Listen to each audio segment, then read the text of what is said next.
नमस्ते। तो in part one मैंने आपको बताया कि फेजर डायग्राम कैसे ड्रॉ करते हैं, है ना। और एसी की अच्छी बात यह है कि कोई भी सर्किट हो, कोई भी एलिमेंट हो, हम फेजर एनालिसिस से एक ही तरीके से उसे सॉल्व कर सकते हैं। ठीक है।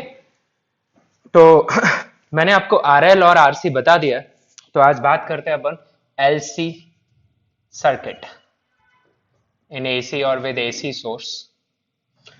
तो let us consider an inductor and capacitor connected to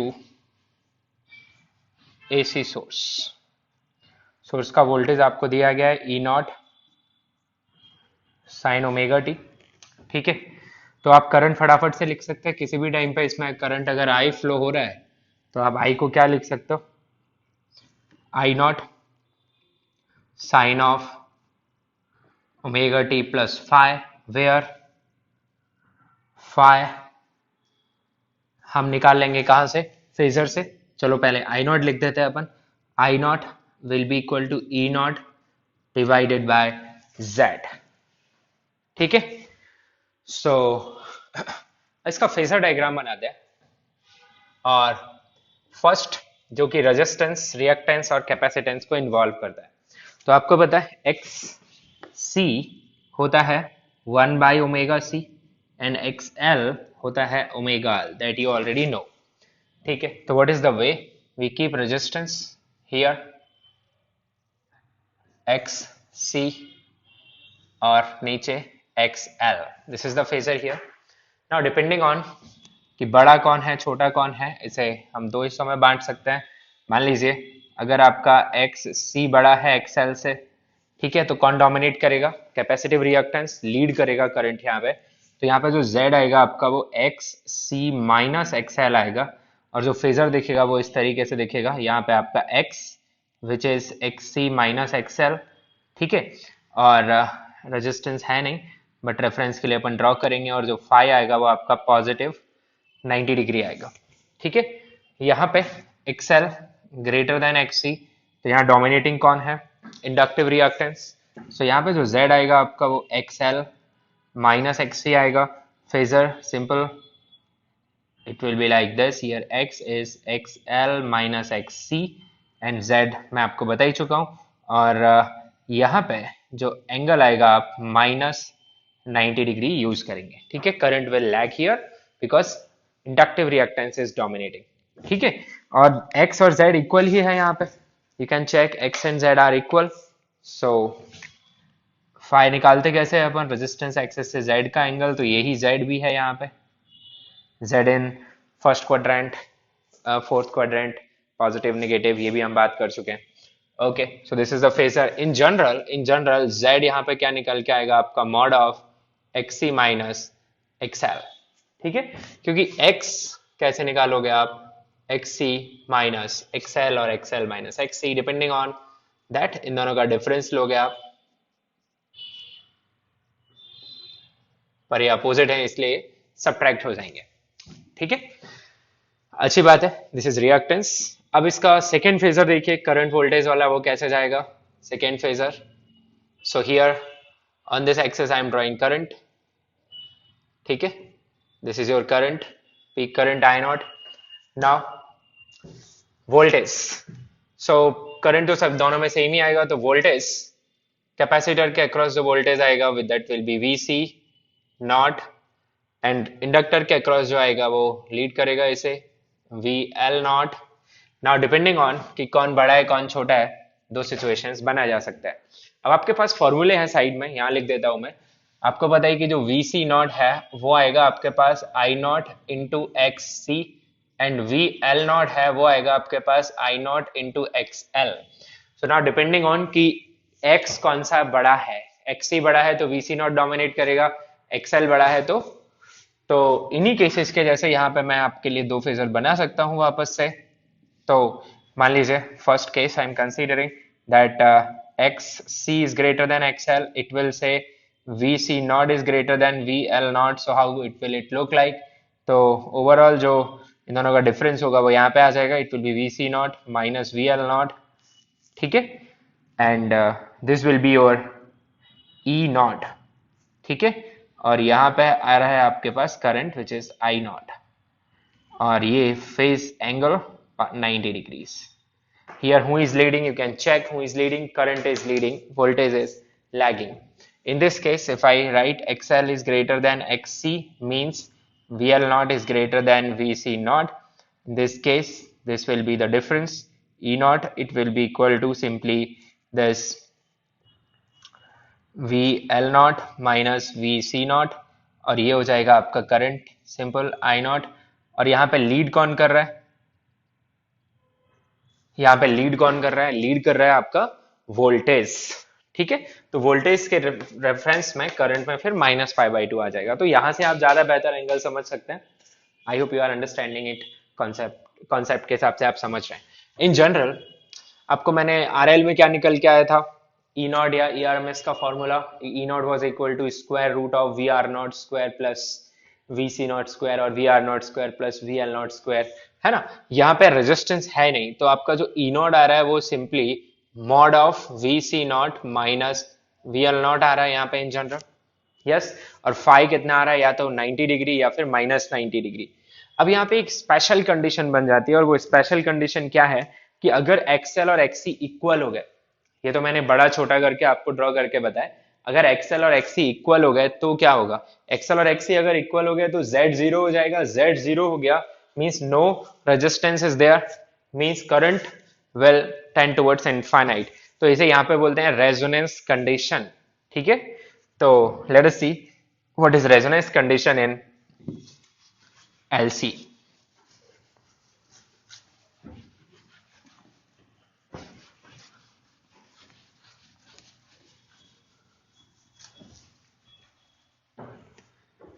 तो देखिए, if XL is equal to XC, अब XL इक्वल टू XC कब होगा, जब omega L is equal to 1 by omega C, means omega square is 1 by LC, means omega is 1 by square root of LC, yes. Means angular frequency of AC जो source है वो कहां से आती है, वो जो लूप रोटेट हो रहा था वो किसके इक्वल आ जाएगा, 1 बाई रूट LC के इक्वल आ जाए। इन that case your XL becomes XC, yes, and this frequency we call it resonance angular frequency, ठीक है। and resonant frequency is written as 1 by 2 pi 1 by root of LC. तो इस F not को क्या बोलते हैं अपन, रेजोनेंस फ्रीक्वेंसी। अब L और C आपका सपोज फिक्स है, okay, consider L and C is fixed. आप इसका ओमेगा बदलिए, एक ऐसा ओमेगा मिलेगा which will be equal to 1 by root LC। In that case what we say कि आपके सर्किट की जो नेचुरल फ्रीक्वेंसी थी which was 1 by root LC, 1 by 2 pi 1 by root LC, और जो AC सोर्स है उसकी फ्रीक्वेंसी उससे मैच कर गई, तो ये रेजोनेंस हो गया। रेजोनेंस का एस्पेक्ट यहाँ पे क्या है, वो ये है कि I नॉट होता है आपके पास E not by Z, and Z in resonance कितना आ जाएगा आपके पास, और Z का फॉर्मूला भी आपको पता ही है यहाँ पे। In this case it is what, XC minus XL का मॉड, और ये अगर इक्वल है तो Z in resonance become 0, so I naught tends towards infinite, that is resonance, okay। now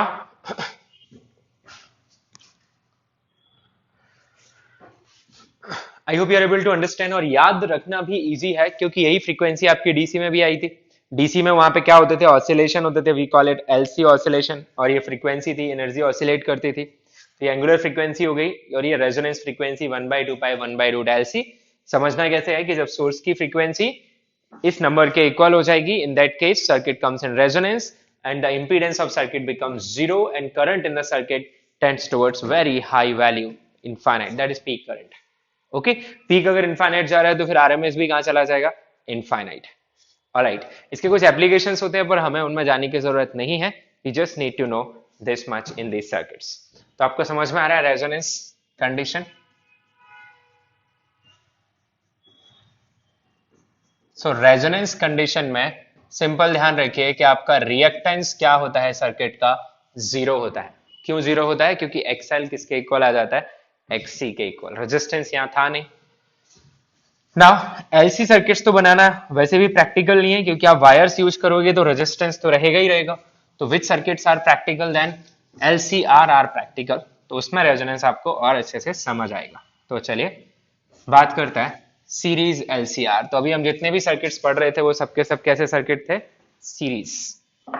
तो okay, before jumping to series LCR circuit, let me talk about power consumptions in AC. ठीक है, power in AC circuit. DC circuit में power क्या होता था? Current into voltage, yes. और resistance power consume करता था, कैपेसिटर पावर स्टोर करता था, इंडक्टर भी पावर स्टोर करता था। ठीक है, तो अगर मैं कैपेसिटर की बात करूं एसी सर्किट में, let us talk about capacitor. ठीक है, तो कैपेसिटर जो एनर्जी स्टोर करता है वो क्या होती है? Energy stored in capacitor, it is Q square by 2c। Yes, so what will be the power? Power यानी rate of energy stored, power stored in capacitor, it will be rate of this. So what it will be? इसका differentiation लिया 1/2c, q का differentiation 2q, और time के respect में साथ में क्या आ जाएगा? dq by dt। So what I get then? I get this as q by c, or you write 1 by c q into I. This is what I get. Power सिर्फ p से लिख दे रहा हूं, पावर इन कैपेसिटर। अच्छा, अब आपके पास जो I का फंक्शन रहता है, I will be like this, I naught sine omega t plus five. तो Q कैसे निकाल सकते हो आप? या फिर Q को आप साइन का फंक्शन लिख लो, तो I में किसका फंक्शन आएगा? कॉस का। कैसे भी लिख लो आप। सपोज Q अगर मैं ऐसे लिखूं यहाँ पे, Q equal to some Q naught sine of omega t, five हो भी सकता है, नहीं भी हो सकता है। और करंट क्या निकलेगा? dq by dt, dq by dt। So it will be what? Q naught omega cos omega t. So what will be Q into I term? ये क्या बनेगा आपके पास? Q naught square into omega sine omega t cos omega t. जिसे आप क्या लिख सकते हो? Q naught square omega by 2 sine of 2 omega t. Now मैं ये क्यों लिख रहा हूं यहाँ पे, ये आपको बात बता दूं कि जो प्रोडक्ट है आपका Q एन आई, वो किस पे डिपेंड कर रहा है? साइन 2 ओमेगा टी पे। और साइन 2 ओमेगा टी का एक पीरियड में जो एवरेज आएगा, मतलब मैं निकालना चाहता हूं average power stored in capacitor. Instantaneous का तो वैसे भी मतलब नहीं है, तो एवरेज आप कैसे निकालोगे? You will calculate like PC into D T divided by T, ऐसे ही करोगे तो क्या आ जाएगा आपके पास? At the end you will have this number Q naught square omega by 2 integral of sine of 2 omega T from 0 to t। Yes, and you can prove it. देखो ओमेगा टी रहता, मैं साइन ओमेगा टी का integration आपको एक cycle में बता चुका हूँ, जीरो आएगा। साइन 2 ओमेगा टी मतलब 0 से 4 पाई चला जाएगा वो, है ना, एंगल जो अंदर है। तो 0 से 2 पाई 4 पाई यानी 2 साइकिल हो जाएगी एक साइन फंक्शन की। तो इंटीग्रेशन तो आपको क्या ही मिलेगा यहाँ पे? 0। आप चेक भी कर सकते हैं कि साइन 2 ओमेगा टी का 0 से t, t is 2 pi by omega, क्या आएगा? 0। तो हम क्या देख सकते हैं कि यहाँ पे जो कैपेसिटर में जो एवरेज पावर स्टोर हो रही है वो कितनी है? 0। तो ये एक अच्छी बात है कि on an average means in one cycle capacitor कोई पावर नहीं रखता, means rate of charging, rate of discharging balance कर जाते हैं एक साइकिल में। तो एवरेज पावर स्टोर कितनी रहती है? 0। अच्छी बात। Now comes the inductor. ये हमने किसकी बात की यहाँ पे? कैपेसिटर। तो आपने देख लिया कैपेसिटर ने कोई एवरेज पावर स्टोर नहीं की है। Then comes the inductor. अच्छा, इंडक्टर को भी समझ लेते हैं। इंडक्टर में मान लीजिए करंट फ्लो हो रहा है आई, तो ये एनर्जी कितना स्टोर करता है? Energy stored in inductor is half L I square. तो power stored in inductor will be half L out di by dt, means it will be 2I into di by dt. Same story will continue. So what do you get? You get it as L I di by dt. Yes. अब यहां पर भी वैसे ही आपको सोचना है कि मान लीजिए आप सर्किट में करंट है आपके पास I equal to some I naught sine omega t और कॉस ओमेगा टी और sine omega T plus five. Five पे तो हमारा आंसर डिपेंड नहीं कर रहा है, तो D I by D T कितना आएगा आपके पास? I naught omega cos omega T. तो वापस से जो पी एल टर्म है वो कितना आ जाएगा आपके पास, L I L into I as I naught, इसका स्क्वायर हो जाएगा और साथ में ओमेगा आ जाएगा, मैं दोनों मल्टीप्लाई कर दे रहा हूं, into sine omega t cos omega t, यही आ जाएगा। तो आपके पास पावर स्टोर्ड इन इंडक्टर क्या लिख सकता हूं, L I naught square omega by two sine of two omega t. So we are ending up at the same thing here once again, single sine function. इसका average निकालूंगा मैं अगर P L average over one cycle, so once again it will be L I naught square omega by two t integral 0 to t sine of two omega t dt. So this term will be 0. So this is 0. So what we are able to conclude is that average power stored in capacitor in AC circuit is 0. Average power stored in inductor in AC circuit is 0. So on an average ये कोई भी power store नहीं करते हैं। तो on an average source जितनी power supply कर रहा होगा वो power कहाँ ही जा रही होगी, डिसिपेशन में, है ना। अगर रेजिस्टेंस है तो डिसिपेट हो रही होगी। ओके, तो let us see what is power delivered और power supplied by the source. So इतना तो समझ में आ गया आपको, ठीक है। तो लेट अस सी कि सोर्स टोटल कितनी पावर सप्लाई कर रहा है, फिर हम ये भी प्रूफ कर सकते हैं कि वो पावर किस में जाएगी, रेजिस्टेंस की हीटिंग में, अगर रेजिस्टेंस है तो।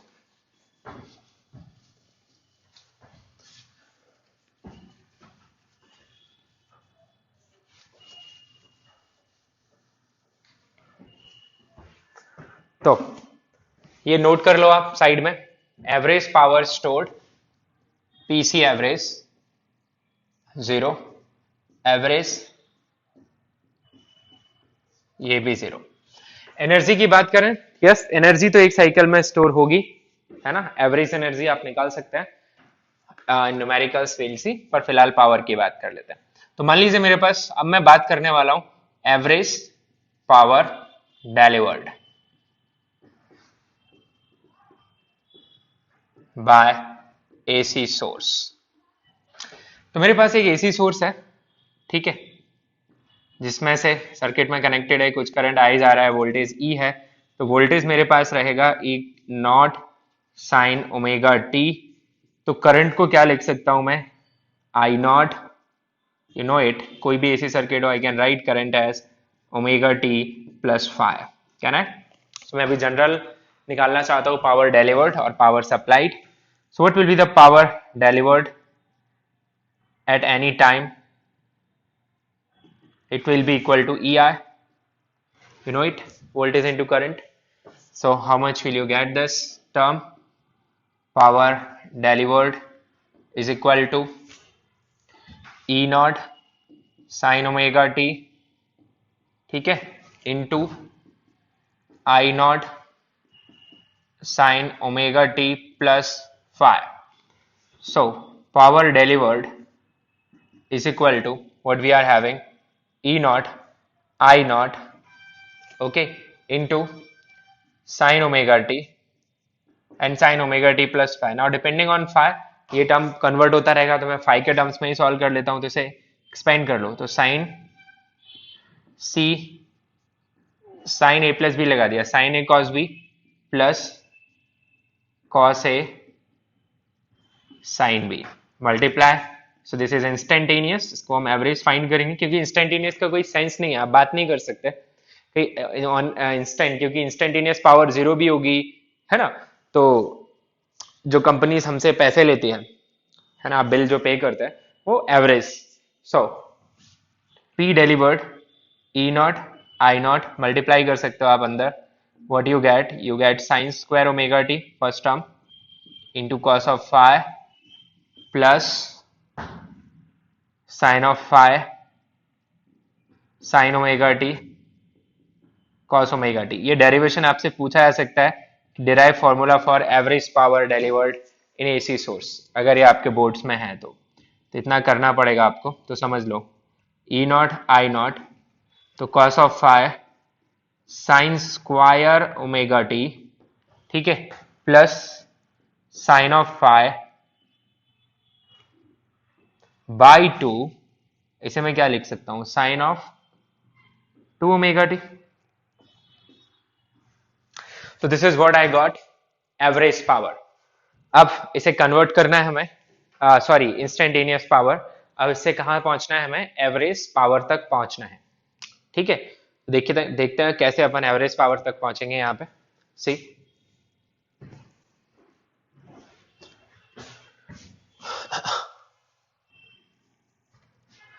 तो P delivered average is equal to, वही same to same, integration of power delivered dt from 0 to t divided by t।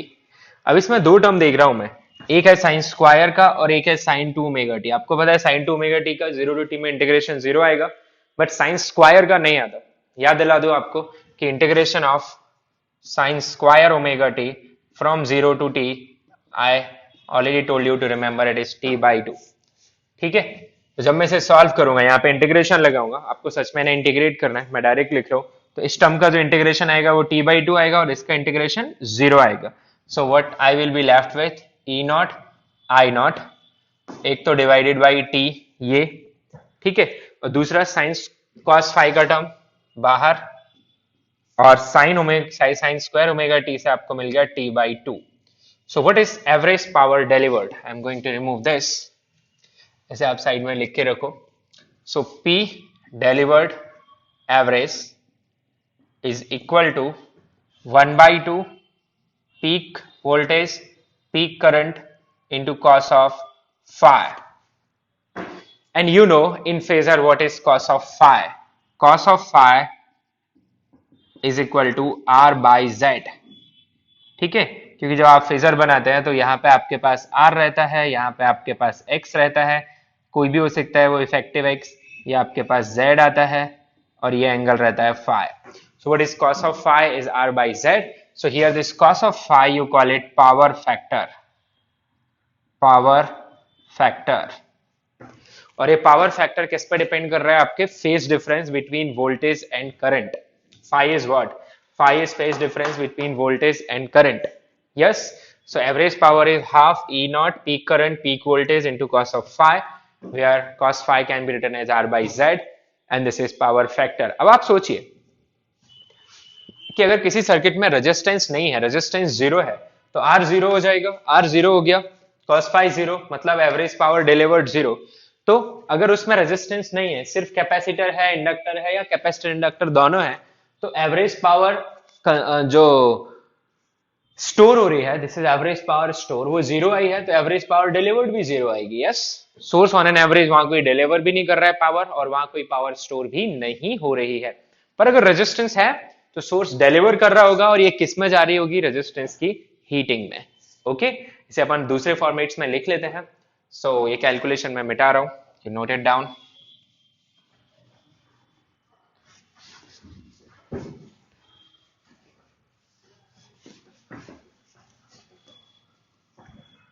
So what I got, P average delivered, ठीक है, it will be equal to P stored, yes, on an average, plus P consumed, है ना, और dissipated average. अब आपको पता है ये टर्म 0 आता है, इसका मतलब P consumed और P dissipated average, it is equal to P delivered average, और इसे मैं सिंपली आगे से P एवरेज ही लिख दूंगा, which is average power in AC circuits। ठीक है, तो ये जो एवरेज पावर है वो क्या निकल के आ रही है हमारे पास, it is equal to, first formula you can already see, half of E naught I naught cos of phi. अच्छा, इसे कैसे और लिख सकते हैं अपन, इसे लिख सकते हैं E naught by root two I naught by root two cos of phi. ठीक है, तो एक फॉर्मूला तो आप ये ध्यान रखने वाले हैं। दूसरा इससे, तो इससे E naught by root two, sinusoidal की बात हो रही है, तो ये बन गया आपके पास ई आर एम एस, ये बन गया आपके पास I R M S into cos of phi. ये दूसरा फॉर्मेट है जिससे आप याद रख सकते हैं। तो एसी में जो पावर थी वो थी E इंटू आई, यहाँ पे आ रही है E R M S I R M S, साथ में एक और term which is cos phi, है ना। अब कॉस फाइव की बात कर लो। For purely resistive circuit cos phi कितना आएगा, जरा आप कॉस फाइव की बातें कर लेते हैं, so things will be clear more. So now I am talking about this power factor here. So for purely resistive circuit,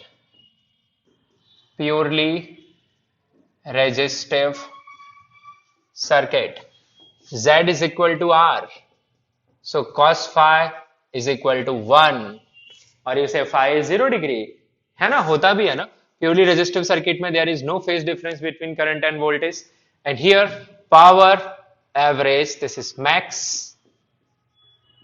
And how much it is? ERMS into IRMS. Okay, so in this case you can simply write this, cos phi becomes 1, and वहां पे सिर्फ register लगा हुआ है तो आप वो सारे फॉर्मूले भी यूज कर सकते हैं। आप यहाँ पे ERMS को क्या लिख सकते हैं, you can write IRMS को you can write ERMS divided by what, you can write it as Z, सही है, ERMS by Z। तो ये फॉर्मूला किस में कन्वर्ट हो जाता है, it convert into ERMS square by Z। और Z यहाँ पे R के इक्वल है तो किस में कन्वर्ट हो जाता है, ERMS square by R।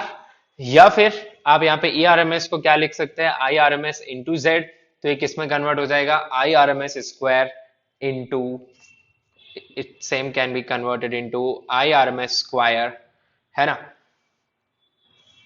Into Z in purely resistive circuit, है ना, कॉस फाई नहीं है। तो पावर फैक्टर आप क्या समझ आ रहे हैं क्या है। और प्योरली कैपेसिटिव सर्किट में क्या होगा पावर फैक्टर के बारे में, प्योरली कैपेसिटिव सर्किट में उसमें पावर फैक्टर आएगा आपका 0, ठीक है, प्योरली सेकेंड कैपेसिटिव सर्किट, क्योंकि वहां R 0 है, R is 0, so power factor that is cos of phi ये 0 है, phi pi by 2 होता है आपको पता है, तो यहाँ पे जो P एवरेज है वो भी क्या आएगी 0। Same for purely inductive circuit, ठीक है, प्योरली इंडक्टिव सर्किट उसमें भी आपका R 0 होता है, इसलिए cos of phi 0 होगा, और आपको पता है वहां पे phi माइनस pi by 2 होता है, ठीक है। So in this also P average is equal to 0. So this I have talked about the three different circuits. बाकी आप RL, RC, LC में अच्छा बताओ जरा, LC में P average कितनी आएगी, 0 आएगी, yes, क्योंकि वहां भी रेजिस्टेंस आपका क्या है 0 है। So I hope you are able to understand these formulas.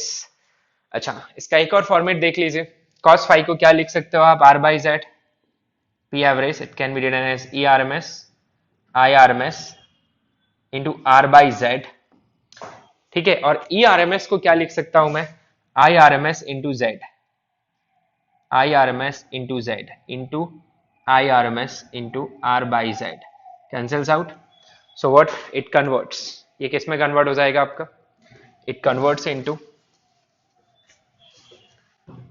This format, P average is equal to IRMS का square into R, and this is very much similar to which, this is very much similar to DC I square R, yes, IRMS square R, और ये किसी भी circuit के लिए true है, I have derived it in general, ठीक है, this one।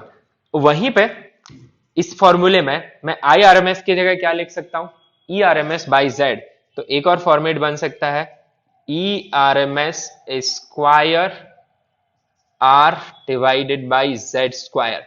तो ये ध्यान रखिए, ये गलतियां लोग बहुत करते हैं कि यहाँ पे formula ERMS square by R लिख देते हैं, वो गलत हो जाएगा। क्या है, ERMS square by Z square into R। तो आपके पास ढेर सारे ऑप्शंस हैं, इनमें से कोई भी आप लगा सकते हैं डिपेंडिंग ऑन योर नीड, ठीक है, ये आप बहुत अच्छे से ध्यान रख सकते हैं। This is same in AC DC, in general आप इसे ध्यान रखिए, एंड ये मैं पर्सनली बहुत कम यूज करता हूँ because it is confusing. Alright, so this is all about the power in AC circuits you need to know. तो पावर डिलीवरी के लिए भी और पावर कंजम्पशन के लिए, दोनों के लिए आपको क्या चाहिए सर्किट में? Resistance. And we are talking about average. Okay, alright.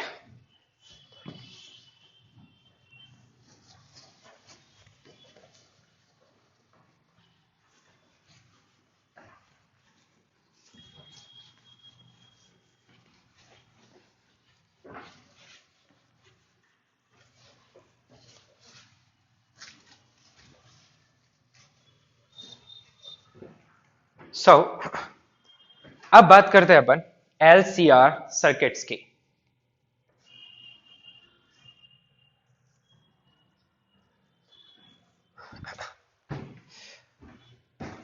Okay, let's talk about LCR circuits.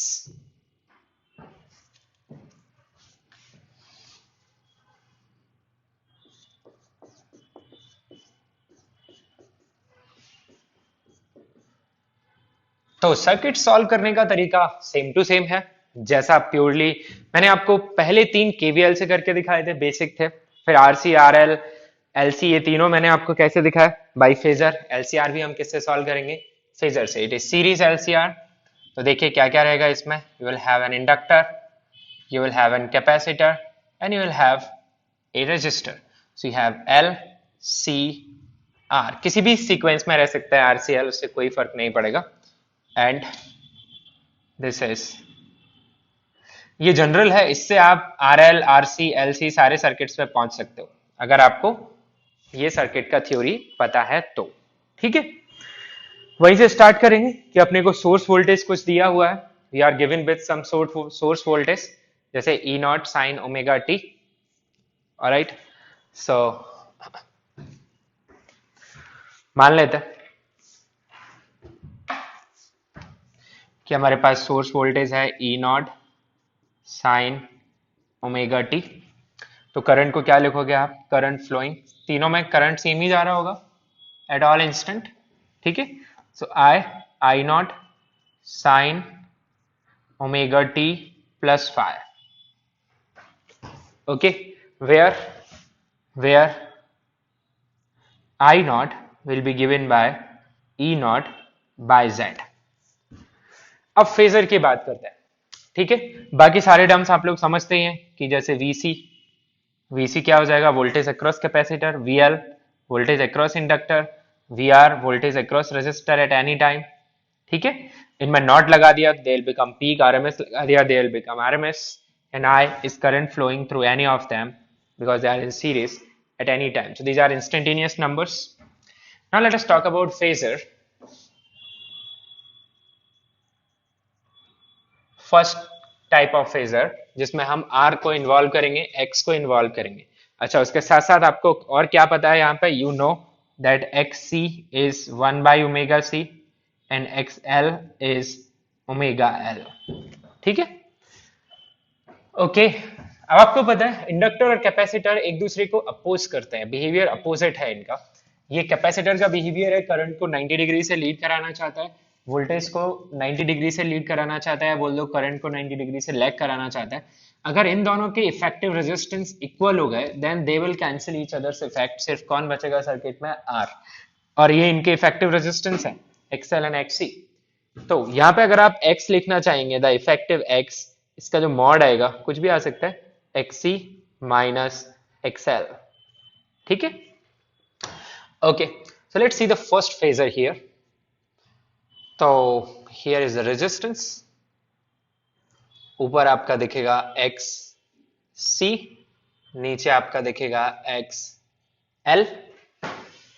अब डिपेंड करता है बड़ा कौन है छोटा कौन है, तो उस हिसाब से अपने को बनाने पड़ेंगे फेजर्स. तो side by side current voltage भी बना लेते हैं.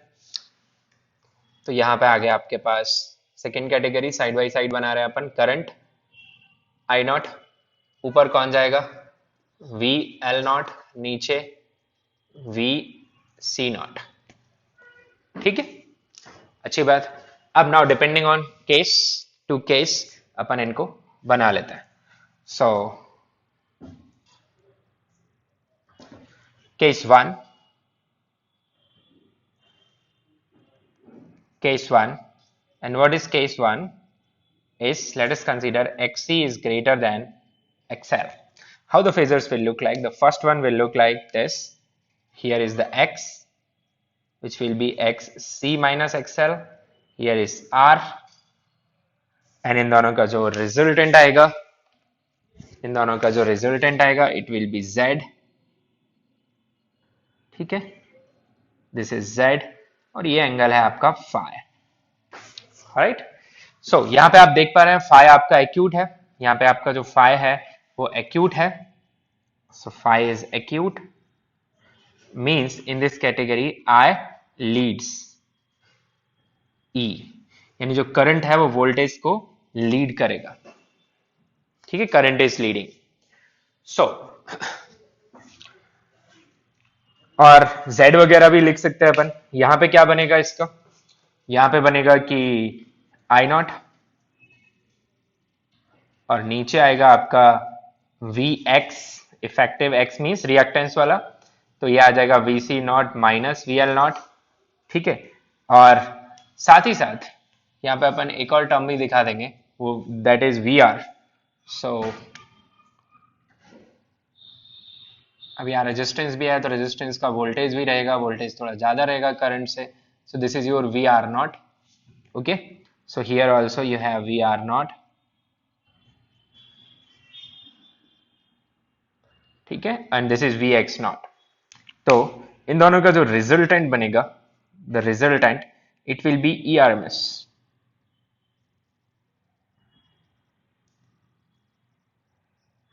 दिस इज योर ERMS, और सॉरी E0. यहाँ पर पीक ले रहे हैं तो नॉट ले लेते हैं, and this angle will be phi. Okay, and आप यहाँ पे फॉर्मूला क्या लिख सकते हैं कि जो E0 है it will be square root of VR0 square plus Vx0 square. And Vx0 क्या है आपके पास? Vc0 minus VL0. You can put it X for reactance, R for resistance. Okay, second case, case 2. The phasor will be like this. Here is resistance, here is reactance X, and it will be XL minus XC. और इनका जो overall आएगा, that will be the Z. This is Z, and this is phi. So here phi आपका acute बोल दूं या मैं यहाँ पे positive बोलना ज्यादा अच्छा है. Let me write positive. यहाँ पे आपका जो phi है वो negative. तो यहाँ पे कौन लीड कर रहा है? E लीड्स I, या फिर अपन बोल दें कि करंट लैग्स.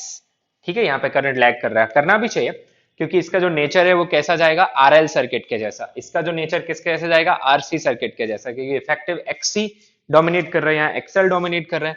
RC में करंट लीड करता है, RL में करंट लैग करता है. ठीक है, वोल्टेज फेजर कैसा दिखेगा? जी हाँ, तो वोल्टेज इंडक्टर का ज्यादा रहेगा, तो यहाँ पे जो Vx0 है वो VL0 माइनस Vc0 हो जाएगी. ठीक है, करंट I0, और वोल्टेज दिखा देते हैं, तो वोल्टेज VR0, और इनका जो रिजल्टेंट है that will be your E0, the peak voltage. इन नॉट की जगह अपन RMS वैल्यूज भी यूज कर सकते हैं. So this is your ERMS, and this angle is phi. Phi positive negative वैसे ही रहेगा, ये फाई पॉजिटिव है, ये फाई नेगेटिव है. सो सेम वे E0 यहाँ पर भी क्या आ रहा है आपका? Square root of VR0 square plus Vx0 square. तो ये बात देखिए यहाँ पे, who is leading here? Who is leading? Current. Here who is leading? Voltage.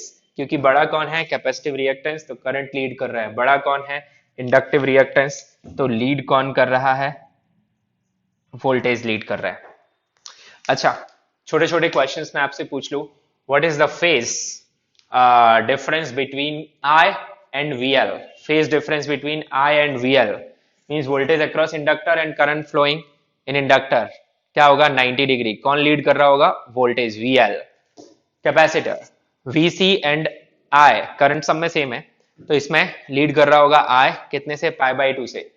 I and VR same phase, तो इंडिविजुअली तो समझ में आ गया, but now comes E and I. E and I यहां से डिसाइड हो रहा है ना? अगर this is the case, then current is leading but not by 90 degree, less than 90 degree, by some angle phi. If this is the case, XL greater than XC, then voltage is leading but not by 90 degree, less than 90 degree. So this is the discussion you have. I hope you understood this. और in general अपन क्या ध्यान रखेंगे, whatever is the case, calculation के लिए आप ये ध्यान रखिए कि Z for a series RC is, you can write not RC only, any AC circuit, Z can be written as R square plus X square. ठीक है, और इसे अगर और अच्छे तरीके से याद रखना है तो आप याद रख लीजिए R square plus XC minus XL whole square. अब फर्क नहीं पड़ता कि XL माइनस XC है, तो Z का ये कोई भी फॉर्मूला आप जनरल याद रख लीजिए. It will be applicable in all the circuits. You can deal with purely resistive, purely capacitive, purely inductive, RC, RL, LC, LCR, सब में ये यूज हो जाएगा depending. C purely resistive X0 हो जाएगा, Z is R. Purely capacitive R0 हो जाएगा, X XC हो जाएगा. आप समझ रहे हैं? Similarly, you can think about it. And another formula which you should remember in this case is this, that E naught, E की जगह RMS भी लिख सकता हूं मैं, is equal to square root of VR naught, peak voltage across resistance plus peak voltage across reactance. अब Vx naught को आप ऐसे लिख दीजिए, E naught is equal to square root of VR naught का whole square plus VC naught minus VL naught का whole square. So any of this will also work for you. ठीक है, अब कोई फर्क नहीं पड़ता आप स्क्वायर कर रहे हैं तो VL not minus VC not है या फिर VC naught minus VL not. So here is the story of LCR, series LCR. I hope you are able to understand. जैसे ही आपको फाई मिलता है, आपको करंट मिल जाता है, आपको पीक करंट मिल जाता है, इंपीडेंस आपको पता चल गया है. All these things you can understand. Now, special condition exists in this case when XC is equal to XL, or you say X becomes zero. When X becomes zero, it behaves as a purely resistive circuit, isn't it? Purely resistive. One more thing I would like to write here. In this case, behavior is like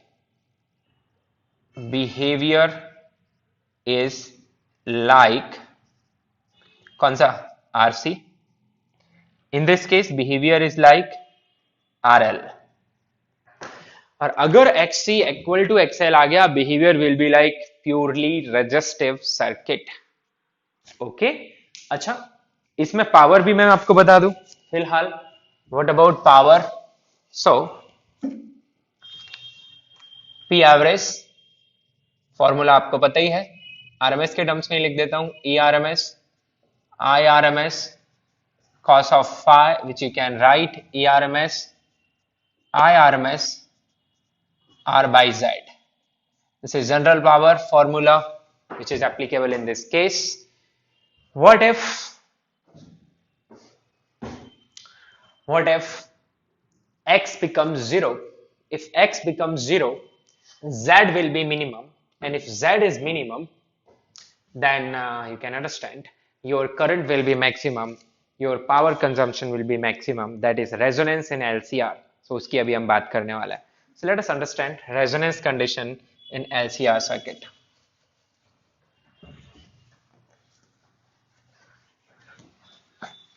और resonance कब होगा? एक source की frequency है और दूसरी इस circuit की अपनी फ्रीक्वेंसी है, natural frequency. When they become equal, when source frequency matches with the natural frequency, then amplitude goes to very high number. और यहाँ पे एम्पलीट्यूड मतलब है आपका I naught, the current amplitude. So यही वेव्स में भी हमने रेजोनेंस पढ़ा था, स्ट्रिंग एंड ऑर्गन पाइप. तो क्या होता था, उनकी अपनी कुछ फ्रीक्वेंसीज रहती थी. NV/12 ये एक नंबर है, और जब आपके सोर्स की फ्रीक्वेंसीज NV/12 से मैच कर जाती थी तो वहां पे स्टैंडिंग वेव रेजोनेंस हो जाता था. ठीक है, तो यहाँ भी हो सकता है. Okay, so I am going to discuss now resonance in series LCR. Series LCR parallel में भी LCR सर्किट बना सकते हैं, देखेंगे हम उसको भी. तो रेजोनेंस इन सीरीज LCR, इसमें अपन कैसे बात करेंगे? सिंपल है, देखो फॉर्मूलेज एक बार के लिए मैं साइड में लिख दूं because it will be better to understand. Here what you have, Z R square plus XC minus XL का whole square, yes, E naught square root of VR naught square plus VC naught minus VL naught का whole square, okay, I naught E naught by Z, ठीक है, cos phi R by Z, ठीक है, power आपके सामने ऊपर लिखी हुई है। अब रेजोनेंस कंडीशन क्या होती है? When X reactance of circuit becomes zero. X कब जीरो होगा? When XC is equal to XL, so 1 by omega C is equal to omega L, and that omega will be same 1 by root LC, okay, and the frequency is omega by 2 pi, so it is 1 by 2 pi root of 1 by root LC. So this term is called the resonance frequency. It is same, जैसा LC में था वैसा यहाँ भी है, क्योंकि resonance inductor और capacitor ही मिलके करा रहे हैं, ठीक है। So this is resonance frequency and what happened at resonance, ठीक है। रेजोनेंस कब होगा ये तो हो गया। Now what happens in resonance? So at resonance condition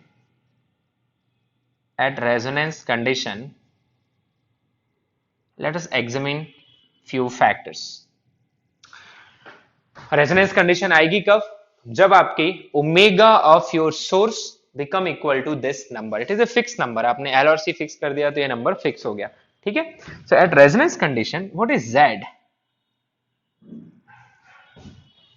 x become zero, so Z is at its minimum value, Z is at its minimum value and that is equal to R, okay. What happened to the peak current?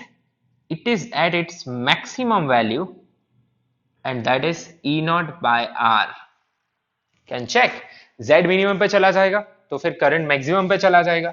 And what about power factor? Cos of phi, it becomes equal to 1, means it is also maximum.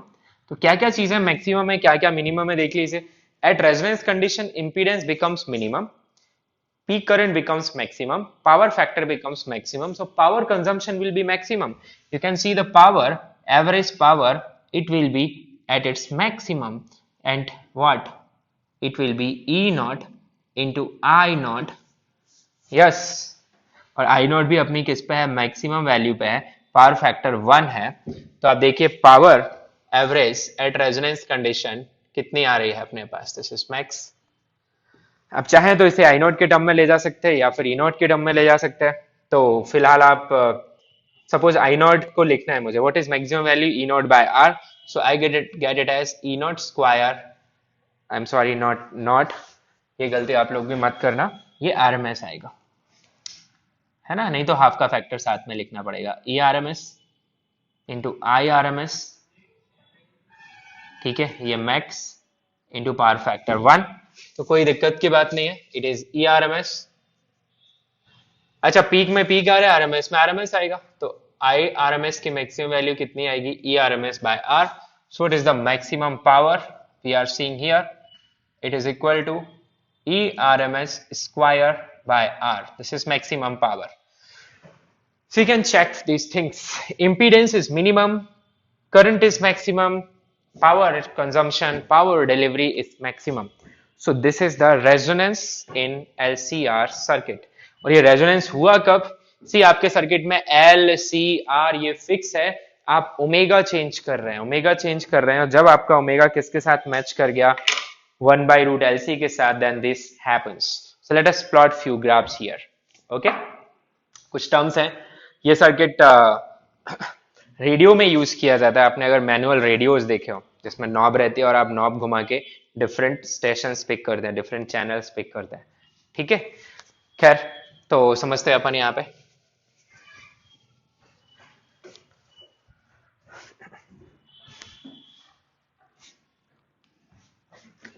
तो graphs related to this series LCR circuit, see the graphs.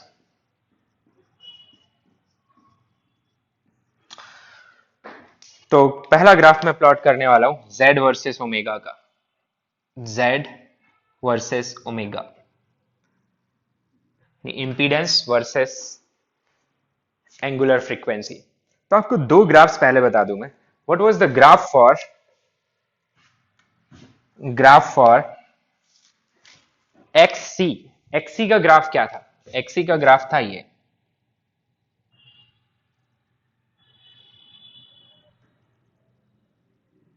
तो ये जो green dotted मैंने बनाया है, this is graph for XC, ठीक है। What was graph for XL? Graph for XL was this is for XL, याद होगा आपको, XC is 1 by omega C, तो XC versus omega, XL versus omega. Now I want to plot for Z versus omega. So Z is function of all these things. So Z यहाँ पे लिखा हुआ था, वापस लिख देता हूं मैं. So Z is equal to root of R square plus XC minus XL का whole square. So see, when omega is very small, then XL is very small, XC is very large. So it is mostly XC which will determine, and it is tending to infinite. So what will you see? R square plus infinite ka square. So it will be infinite. So check when omega is 0, where is the impedance of circuit? It is infinite. Okay, and when omega becomes or omega increases, then XC decreases, XL increases, because ये आप दिमाग में बिठा कर कि XC 1 by omega C है, XL omega L है, तो ओमेगा जैसे जैसे बढ़ेगा वैसे वैसे XC कम होगा और XL बढ़ेगा, और एक ऐसा फ्रीक्वेंसी आएगा ओमेगा नॉट जहां पे XC और XL क्या हो जाएंगे? इक्वल, और वहां पे आपको Z की मिनिमम वैल्यू मिलेगी, और फिर वापस से XL बढ़ने लगेगा, XC कम होता रहेगा, तो वापस Z आपका इंक्रीज होने लगेगा. So how the variation of Z will go, ठीक है, तो कुछ इस तरीके का जाएगा ये.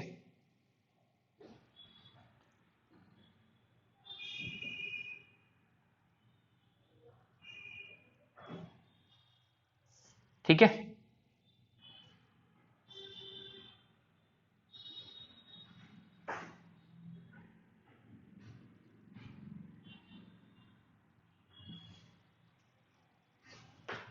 This is R, minimum value of Z. Okay, और ये आपका R है.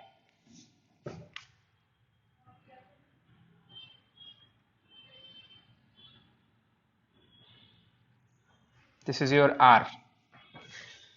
मींस तीनों एलिमेंट देख लिया आपने, रिएक्टेंस, रेजिस्टेंस. रेजिस्टेंस ओमेगा के साथ चेंज नहीं होता, and this is how this graph goes. तो इसमें आई डोंट थिंक आपको कोई प्रॉब्लम होगी. ओके,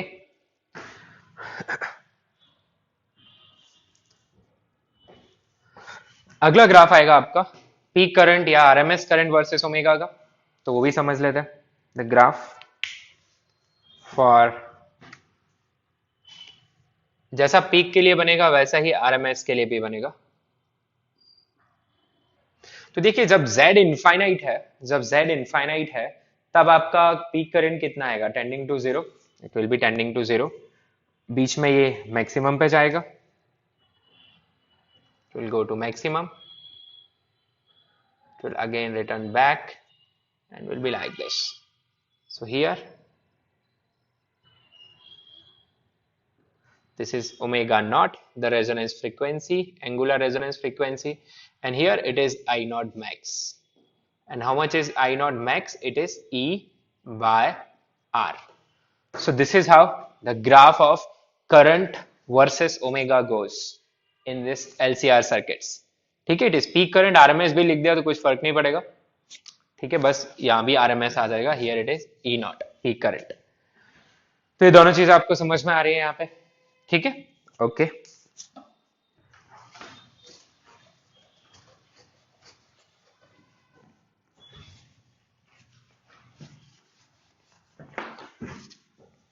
नाउ पावर का ग्राफ भी देख लीजिए. So how the graph for power should go? P average versus omega.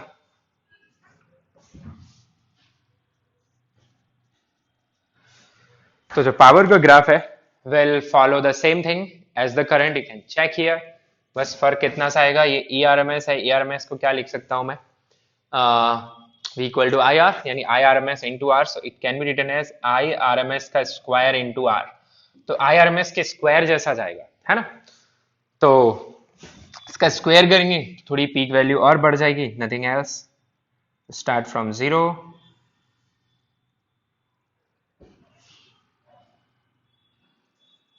Here it is omega naught, ठीक है। और कुछ छोटी छोटी बातें भी हैं जो मैं आपको यहाँ पे बताने वाला हूँ, ध्यान रखिए ताकि आप ग्राफिकल क्वेश्चन सॉल्व कर पाएंगे। तो ये आपकी मैक्सिमम एवरेज पावर है, P average max, and that is equal to either ERMS square by R लिख सकते हो आप, या IRMS square into R लिख सकते हो, ठीक है। Now let's return back to this one.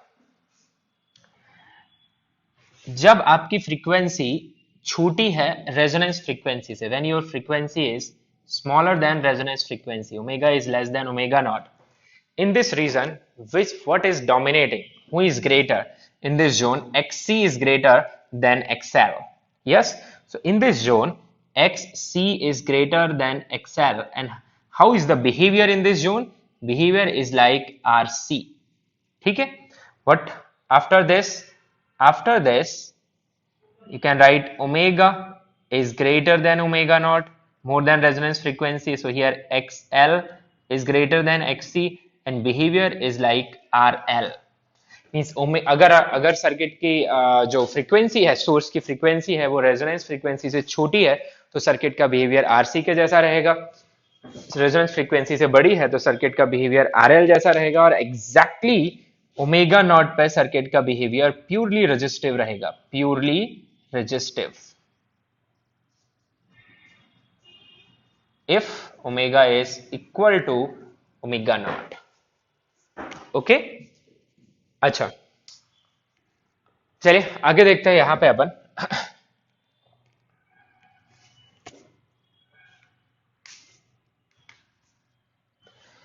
यहां पे हम दो फ्रीक्वेंसीज बुलाते हैं, इनको बोलते हैं हाफ पावर फ्रीक्वेंसीज, न्यूमेरिकल्स में यूज होती है। तो देखिए क्या है वो हाफ पावर फ्रीक्वेंसीज, ये वो दो फ्रीक्वेंसीज है जिनपे कि आपको power half of maximum power मिलती है, ओमेगा 1 ओमेगा 2, एक रेजोनेंस से छोटी और एक बड़ी, और यहाँ पे जो पावर है it is P average max by 2, और ये जो ओमेगा 1 और ओमेगा 2 है इनको बोलते हैं अपन हाफ पावर फ्रीक्वेंसीज, ठीक है।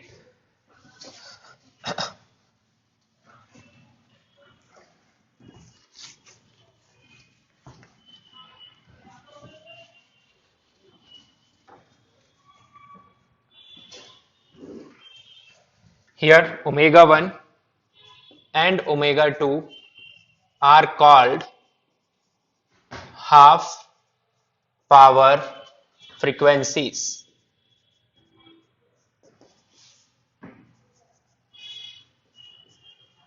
ठीक है ना। एक टर्म डिफाइन करते हैं यहां पे बैंडविड्थ, ये सर्किट बहुत यूजफुल है इन कम्युनिकेशन, ठीक है। जो रेडियोज होते हैं उनमें ये फ्रीक्वेंसी सिलेक्टर के जैसा काम करता है, पिक्स द फ्रीक्वेंसी, तो इसके रिस्पेक्ट में बैंडविड्थ डिफाइन की जाती है। हालांकि ये चीजें बहुत डिटेल में जाएंगे तो काफी ब्रॉड है, ठीक है, पर हमें यहाँ पे उतना ब्रॉड नहीं पढ़ना है। वी शुड नो कि बैंडविड्थ का फॉर्मूला क्या है फॉर न्यूमेरिकल सॉल्विंग, उस पार्ट में हमें जाना नहीं है यहाँ पे, ठीक है।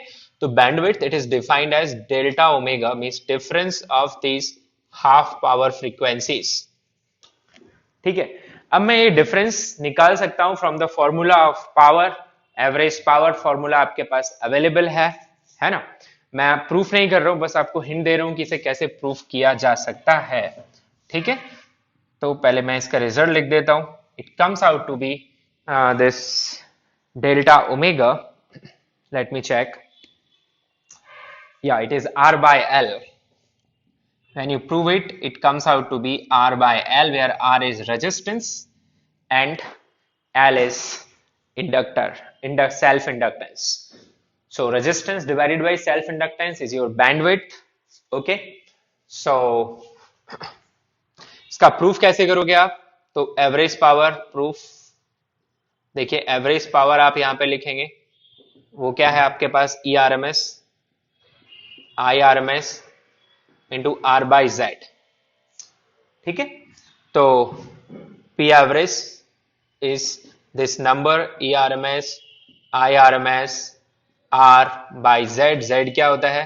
Root of R square plus 1 by omega C minus omega L का whole square. This is P average. Now you want to find difference, find omega, values of omega such that P average is equal to half of maximum. And what is maximum power? You can write it is ERMS into IRMS. Z को R लिख दो, वही maximum के ये भी लिख सकते हैं ना अपन, ई स्क्वायर बाय आर को E R M S into I R M S. ठीक है, तो जब पी एवरेज की वैल्यू इसके इक्वल हो जाए तो वो ओमेगा क्या आएगा? तो जब आप इसे पुट करेंगे तो आपके पास क्या इक्वेशन बनेगी? इफ आई सॉल्व दिस, ठीक है, तो क्या आएगा मेरे पास? I will write E R M S I R M S into R divided by root of R square plus 1 by omega c minus omega l का whole square is equal to half of E R M S I R M S. ठीक है, तो E R M S I R M S cancel out हो जाएगा. You have to square it on both sides, you get R square plus 1 by omega c minus omega l का whole square is equal to 4r square. So when you take it to that side, it becomes 3r square. Now you take the square root. This is the equation you have. This is a quadratic. जब आप square root ले लेंगे यहाँ पे तो it becomes √3r. ठीक है, so it's a quadratic equation in omega. और आपको क्या फाइंड करना है? Difference of roots. Difference of roots that you can do if you want to. और जब आप डिफरेंस ऑफ रूट्स इस इक्वेशन से निकालते हैं तो it comes out to be R by L. Okay, एक और टर्म डिफाइन करते हैं. प्रूफ आपसे कोई पूछने वाला नहीं है, ठीक है. Just remember this factor. There is one, it's called the Q factor और quality factor of series LCR. Q factor, how it is defined as? It is defined as omega not by delta omega. Omega not by delta omega, याद रखना होगा formula आपको. ठीक है, omega naught का formula आपके पास already है. क्या होता है? 1 by root L C. So Q factor आगे अगर मैं लिखूं तो ये हो जाएगा 1 by root L C divided by delta omega is R by L. So Q factor comes out to be L, ऊपर जाएगा by R into root of L C, जिसे आप लिख सकते हो 1 by R root of L by C. पर मैं नहीं चाहता कि आप इसे याद करें, आप सिंपली ये ध्यान रखें, बैंडविड्थ याद रखें, और ओमेगा नॉट तो आपको याद ही होगी अब तक, 1 by root L C, the resonance frequency ना. इसका थोड़ा सा एप्लीकेशन में समझा रहा हूँ, हालांकि हमारे सिलेबस का हिस्सा नहीं है. जस्ट ये टर्म कहाँ से आते हैं थोड़ा सा बता रहा हूँ मैं आपको. ठीक है,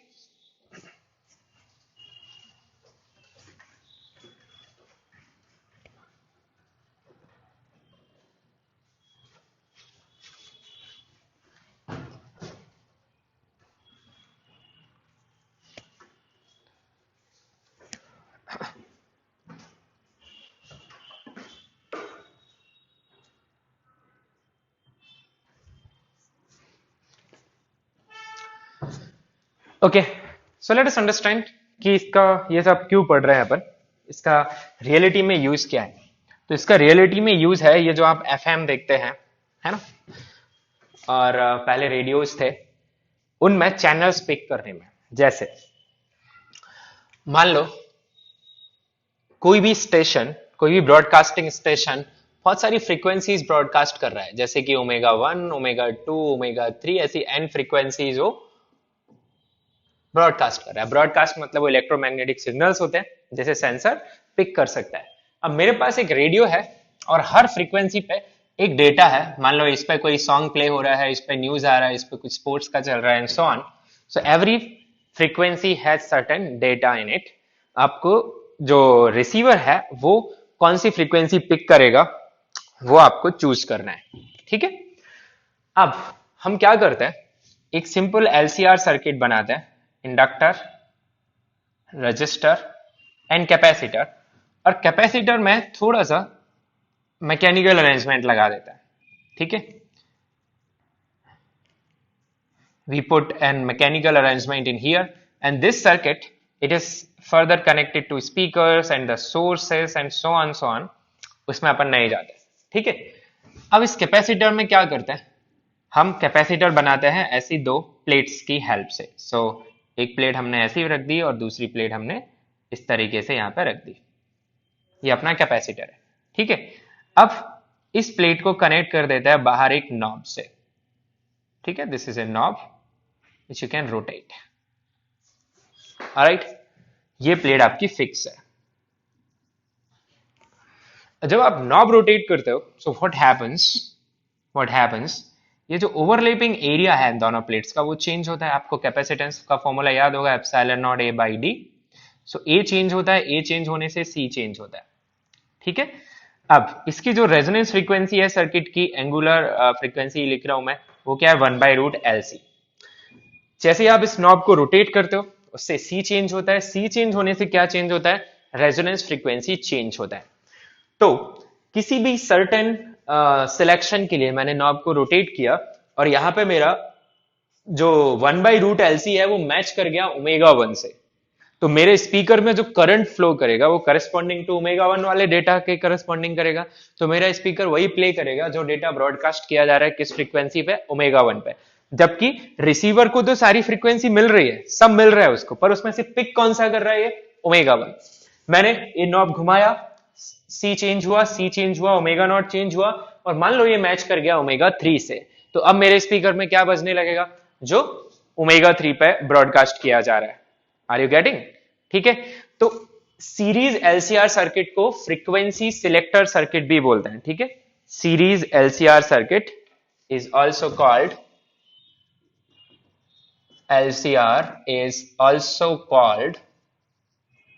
फ्रीक्वेंसी सिलेक्टर। ये नाम आप ध्यान रख लीजिएगा, कभी किसी ऑप्शन में डाल सकता है। Why frequency selector?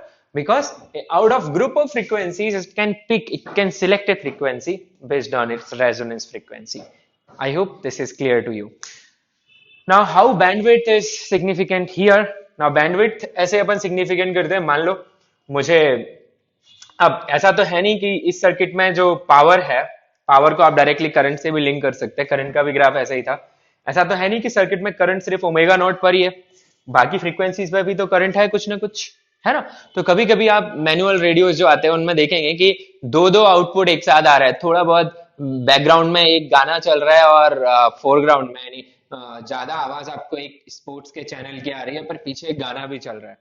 तो उसमें क्या हो रहा है कि उसका जो बैंडविड्थ है वो बड़ा है।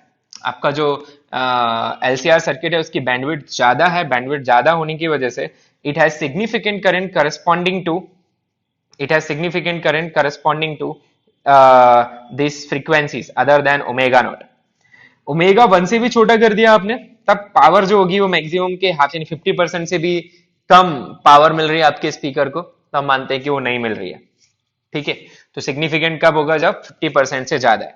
तो आप कैसा सर्किट रखना चाहते हो जिसकी बैंडविड्थ कम हो। अगर आपको एकदम शार्प सिग्नल चाहिए तो आप बैंडविड्थ कम रखो। कम रखने से क्या फायदा होगा कि ये बहुत पास पास आ जाएंगे, है ना। तो इससे पहले वाली फ्रीक्वेंसीज ω2 के बाद की फ्रीक्वेंसीज पे तो वैसे ही बहुत नेग्लिजिबल करंट होगा और ये बहुत नैरो हो जाएगा, means it will be very close to ω0। तो ये बिल्कुल क्लियर चैनल्स पिक करेगा। वहीं बैंडविड्थ लार्ज रखेंगे तो क्या फायदा होगा कि एट ए टाइम बहुत सारी फ्रीक्वेंसीज को ये पिक कर लेगा। ठीक है, सो ये थोड़ा सा इसका एप्लीकेशन पार्ट है। So this is bandwidth and Q factor. अब इस पे अपन को बहुत ज्यादा जाने की जरूरत नहीं है। What you have to remember in this overall series LCR circuit जो मैंने अभी आपको समझाया, इसको आप समराइज करना चाहें तो ध्यान क्या क्या रखना चाहिए। सो एक तो जनरल एनालिसिस आपको ध्यान रखनी चाहिए। जनरल एनालिसिस तो आपको पता ही है, सारे सीरीज सर्किट्स में अपन वही कर रहे हैं, फेजर डायग्राम बना रहे हैं। तो जनरल फॉर्मूलेस जेड के लिए, ईआरएमएस के लिए एक बार और लिख देता हूं मैं यहाँ पे साइड में, जो रिलेशंस आपको ध्यान रखने हैं, ठीक है। तो सीरीज एलसीआर इंपोर्टेंट फॉर्मूलेस जो आपको ध्यान रखने चाहिए। पहला तो Z root of R square plus XC minus XL का होल स्क्वायर। दूसरा E not, you can replace it with RMS also, V R not square plus V L और वी सी कुछ भी लिख सकते हो आप, V C not square minus V L not square, ठीक है। तीसरा ये इन जनरल है कि आप जब वी आर नॉट लिखें तो it will be nothing but I not into R, V C not लिखें it will be I not into X C, V L not लिखें it will be I not into X L. Same goes to R M S but not instantaneous, ठीक है, अच्छी बात। फिर आपको चौथा result जो ध्यान रखना है यहाँ पे, वो पावर का फॉर्मूला यहाँ पे वही जनरल वाला ही आता है। तो आप ये इसको ध्यान रखिए, सीधा I R M S E R M S into cos of phi, and cos of phi is r by z, so you can also write it as ERMS IRMS into r by z. Depending on the need you can convert it into different formulas, ठीक है। अब ये तो याद ही होगा आपको कि जो आई नॉट है उसे अपन ई नॉट बाई जेड लिख सकते हैं, same goes to R M S, I R M S can be E R M S by Z. ये तो हो गई सामान्य बात है एलसीआर के बारे में। फिर आता है रेजोनेंस कंडीशन। तो रेजोनेंस कंडीशन में आपको क्या क्या ध्यान रखना है in the continuation.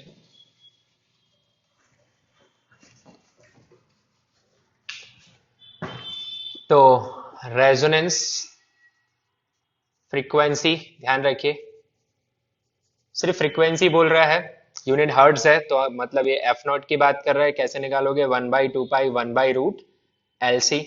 Eight resonance what happens, your z becomes minimum and its value becomes r। Current peak value या आरएमएस दोनों ही मैक्सिमम हो जाती है। पीक है तो ई नॉट बाई आर लिखेंगे, और आरएमएस की बात करूं मैं अगर, आई आर एम एस ये भी मैक्स हो जाता है, और इसे क्या लिखोगे आप, E R M S by R, because Z becomes R, ठीक है। तो एक है, दूसरा ये, तीसरा पावर पी एवरेज वो भी मैक्स हो जाती है, ठीक है। उसे आप E R M S square by R लिख सकते हो, या फिर I R M S square into R लिख सकते हो। और power factor which is cos of phi at resonance, it becomes equal to 1, okay। So these are the things you need to remember at resonance, and two more things, that is bandwidth and Q factor, you should remember. So that's all you need to know about the circuits here, okay। So that's it in this part। इसके आगे अपन अगली class में बात करेंगे। और अब mostly हमने theoretically chapter cover कर लिया। दो छोटे छोटे बातें आपको बतानी है मुझे कि वाटलेस करंट क्या होता है, इफेक्टिव करंट क्या होता है, और चोक कॉइल क्या होता है, जो कि मोस्टली हम ट्यूबलाइट्स में यूज करते थे, जो पुरानी ट्यूबलाइट्स आती थी, चोक कॉइल। तो ये दो छोटी बातें बतानी है मुझे। इसके बाद हम क्वेश्चन सॉल्व करेंगे on this AC, and then AC will be over, okay। Well, then we'll start our next chapter। So that's it for today, thank you।